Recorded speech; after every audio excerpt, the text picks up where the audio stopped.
بسم اللہ الرحمن الرحیم بسم اللہ الرحمن الرحیم۔ السلام علیکم ورحمۃ اللہ وبرکاتہ۔ ویلکم مائی یوٹیوب چینل قرآن الکریم ٹی وی۔ معزز سامعین، امید کرتا ہوں کہ سب خیریت اور عافیت کے ساتھ ہوں گے۔ الحمدللہ سورۃ الماعون کا پارٹ 2 آیت نمبر 2 پڑھنے جا رہے ہیں، جس کے اندر ہم تمام اصول و ضوابط اور تجویدی قوانین کو مد نظر رکھتے ہوئے ترتیب کے ساتھ انشاءاللہ آپ حضرات کے سامنے پوری آیت مبارکہ کو پڑھیں گے۔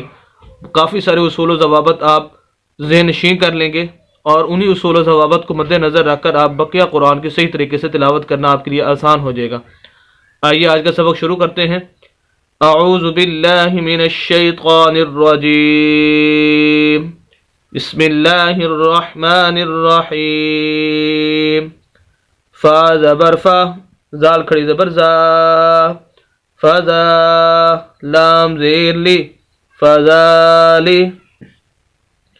لفظ کو آگے بڑھانے سے، آیت کو آگے بڑھانے سے پہلے زبر زیر پیش کے بارے میں 3 اصول ذہن نشین کر لیں کہ زبر زیر پیش کے جتنے بھی حروف ہیں وہ سب سے زیادہ قرآن کے اندر استعمال ہوتے ہیں۔ اگر ان 3 اصولوں کو آپ مد نظر رکھ لیں گے تو انشاءاللہ کافی سارا قرآن کا حصہ آپ صحیح پڑھنا سیکھ جائیں گے۔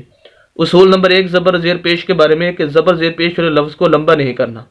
مثال کے طور پر یہ پہلا لفظ ہے فا زبر فا، اس کو ایسے نہیں پڑھنا فا زبر فا، نہیں، یہ درست نہیں ہوگا۔ فا زیر فی، فا پیش فو، لمبا نہیں کرنا۔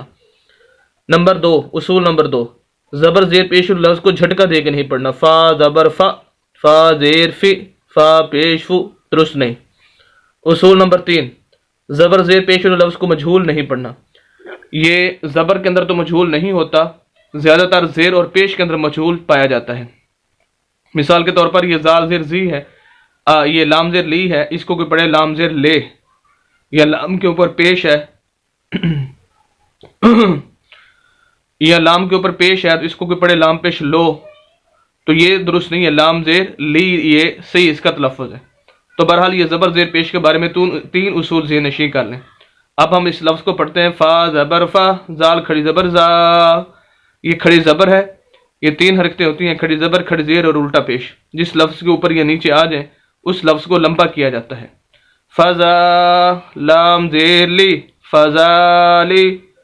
کاف زبر لام کل، کاف کو ہم ملائیں گے اس لام کے ساتھ، درمیان میں الف ہے، یہ خالی، اس کو نہیں پڑھنا، اور لام کے اوپر یہ شد ہے۔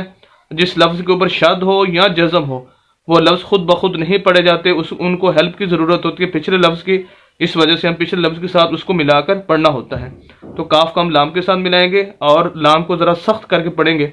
فذالک اللہ، کلا، زال زیر یزی، فذالک الذی۔ ہم اس کو زال کو یا کے ساتھ ملائیں گے کیونکہ یا ساکن ہے، یہ ساکن ہونے کی علامت اور نشانی ہے، تو جو حرف ساکن ہوتا ہے وہ بھی خود بخود نہیں پڑھا جاتا، پچھلے لفظ کے ساتھ ملا کر اس کو پڑھنا ہوتا ہے۔ دوسرا ہم اس کو لمبا کر رہے ہیں، فذالک الذی، لمبا اس وجہ سے کر رہے ہیں کہ یا مدہ ہے۔ حروف مدہ 3 ہوتے ہیں، الف مدہ، واو مدہ اور یا مدہ۔ یا مدہ کی جو یہاں پر کیونکہ یا مدہ اسی کے بارے میں بتاؤں گا، باقی اگر آپ دیکھنا چاہتے ہو تو چینل پر جا کر تینوں کی ڈیٹیل پوری، الف مدہ، واو مدہ اور یا مدہ کی ڈیٹیل، اس کی ویڈیو پوری موجود ہے، وہاں آپ اس کی تفصیل دیکھ سکتے ہیں۔ تو یا مدہ ایسی یا ساکن جس کے پچھلے لفظ کے نیچے زیر آ جائے، ایسی یا ساکن جس کے پچھلے لفظ کے نیچے زیر آ جائے اسے یا مدہ کہتے ہیں۔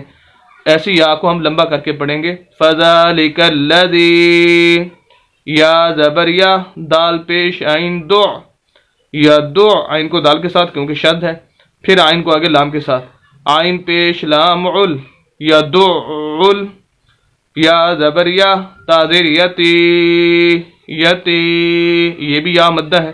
ایسی یا ساکن جس کے پچھلے لفظ کے نیچے زیر آ جائے اسے یا مدہ کہتے ہیں، یہ بھی ایسے ہی ہے، اس کو بھی لمبا کریں گے۔ یدعو الیتی، میم زبر ما، یتیما، یدعو الیتیم، فذالک الذی یدعو الیتیم۔ اب ہماری آیت پوری ہو چکی ہے، ہم نے آخر میں وقف کرنا ہے۔ تو وقف کا جو اصول اور قانون ہے وہ یہ ہے کہ جہاں پر آپ وقف کرنا چاہتے ہیں اس کے آخری حرف کو، اس لفظ کے آخری حرف کو آپ ساکن کر دیں۔ مثال کے طور پر ہم یتیمہ پر وقف کرنا چاہتے ہیں، میم پر، تو اس کا آخری حرف میم ہے، اس میم کو ہم ساکن کر دیں گے۔ جس طرح کی علامت یہ یا کے اوپر ہے یا یہ الف لام کے اوپر ہے، اسی طرح کی میم کے اوپر آ جائے گی۔ جیسے ہم میم کو ساکن کریں گے اس کی زبر ختم ہو جائے گی، کیونکہ جو حرف ساکن ہوتا ہے پھر اس پر کوئی حرکت اوپر نیچے نہیں آ سکتی، تو جیسے ہم اس کو ساکن کریں گے اس کی زبر ختم ہو جائے گی۔ اب یہ لفظ ہوگا یتیمہ سے یتیم، پوری آیت ہماری ہوگی فَذَلِكَ الَّذِي يَدُعُّ الْيَتِيمَ، فَذَلِكَ الَّذِي يَدُعُّ الْيَتِيمَ۔